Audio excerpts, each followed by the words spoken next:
Sometimes after a marriage falls apart, and a man and a woman think 6 months later, 7 months later, 8 months later, and they think, what was that? I left her for that. Subhanallah, shaitan must have really got a grip on my soul.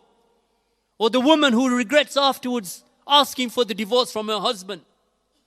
And in most cases, it is the women who pursue divorce more than men. And that is proven through experience and through published literature.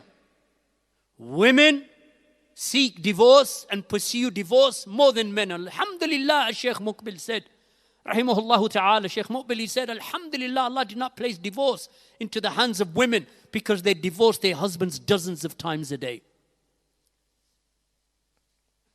So the power of divorce is in the hands of men.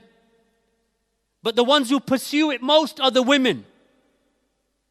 They see things from their husbands that displease them. And they cannot tolerate it. Or they can't remain patient. So they demand to be divorced. And afterwards, a year later, 2 years later, maybe even weeks later, they regret.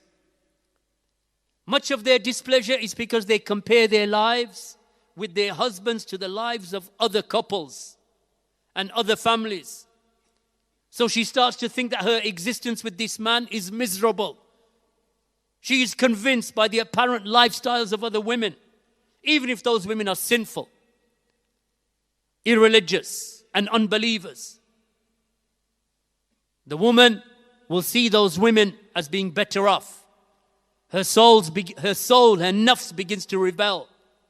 She watches social media, looks at magazines, and compares how she is living to how they are living. And she comes to the conclusion that her husband is worthless, unworthy of her, and that the grass on the other side is greener, meaning that life without him will be better and happier. But seldom is that the case. Seldom is that the case. And the amount of regret that we see in women who demand the divorce from their husbands and then regret afterwards. They're not happier afterwards.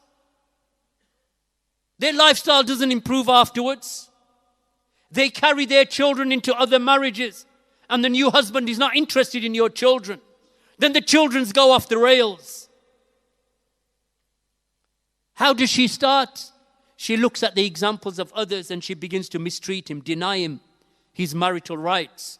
She stops serving him, or she serves him less.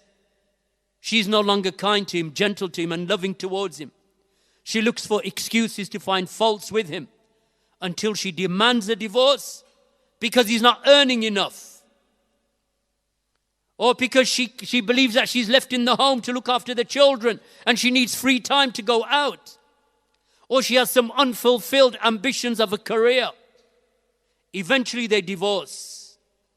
So before it reaches these critical stages, ask for help, for advice. Someone to judge between you. Someone who can hold you and say what you're doing is wrong. Take you by your hand and say, think again. Fear Allah.